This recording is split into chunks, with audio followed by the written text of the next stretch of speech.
10,000 കോടി രൂപ തങ്ങൾക്ക് സൗജന്യമായി കേന്ദ്രം തരാമെന്ന് പറഞ്ഞാലും നാഗ്പൂരിൽ നിന്നുള്ള RSSന്റെ ഫ്ലാഗ്ഷിപ്പ് പ്രോഗ്രാമായ PM ശ്രീയിൽ ഞങ്ങൾ ചേരില്ല. ഇതാണ് സ്റ്റാലിൻ പറഞ്ഞ ആ വാക്ക്.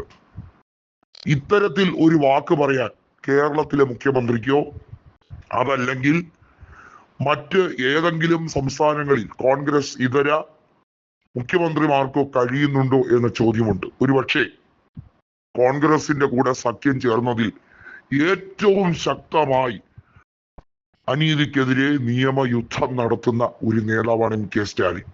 ഗവർണർമാർക്ക് ഒരു രീതിയിലുള്ള അധികാരവുമില്ല സംസ്ഥാന സർക്കാരുകളെ ഭരിക്കാൻ. കാരണം ഗവർണർമാർ എന്നത് വെറും നോമിനി മാത്രമാണ്. അതല്ലാതെ ജനങ്ങൾ തിരഞ്ഞെടുക്കുന്നതല്ല. ഇന്ത്യ ഒരു ജനാധിപത്യ രാജ്യമാണെന്നും ഇവിടെ ജനങ്ങൾ തിരഞ്ഞെടുക്കുന്ന സർക്കാരുകൾക്കാണ്, അത് കേന്ദ്രത്തിലായാലും വിവിധ സംസ്ഥാനങ്ങളിലായിരുന്നാലും, ആ സർക്കാരിന് കിട്ടുന്ന ഒരു മതിപ്പ് അതൊന്നും ഗവർണർമാർക്ക് കിട്ടില്ല. കൃത്യമായി RN രവിയുടെ കാര്യം ഉദാഹരണ സഹിതം പറഞ്ഞാണ് സ്റ്റാലിൻ കൈയടി വാങ്ങിക്കൂട്ടുന്നത്.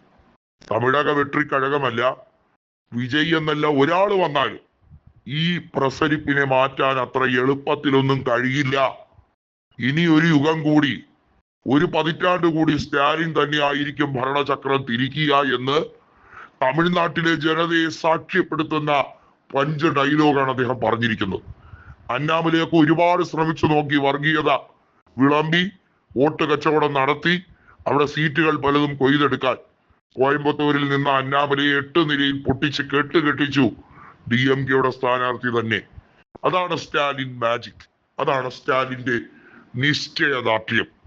ആ മനസ്സിന്റെ മുമ്പിൽ കൃത്യമായി കാര്യം മുന്നോട്ട് വെക്കുമ്പോൾ അതിൽ സംഘപരിവാർ അജണ്ട കലർന്നിട്ടുണ്ടോ ഇല്ലയോ എന്ന് ഏറ്റവും മികച്ച രീതിയിൽ, ഒരുപക്ഷെ കോൺഗ്രസിനേക്കാൾ മികച്ച രീതിയിൽ കാര്യങ്ങൾ തിരിച്ചറിയാൻ ഇന്ന് MK സ്റ്റാലിന് കഴിയുന്നുവെങ്കിൽ അതൊരു ലെഗസി തന്നെയാണ്, അതൊരു പാരമ്പര്യ ഘടകം തന്നെയാണ്.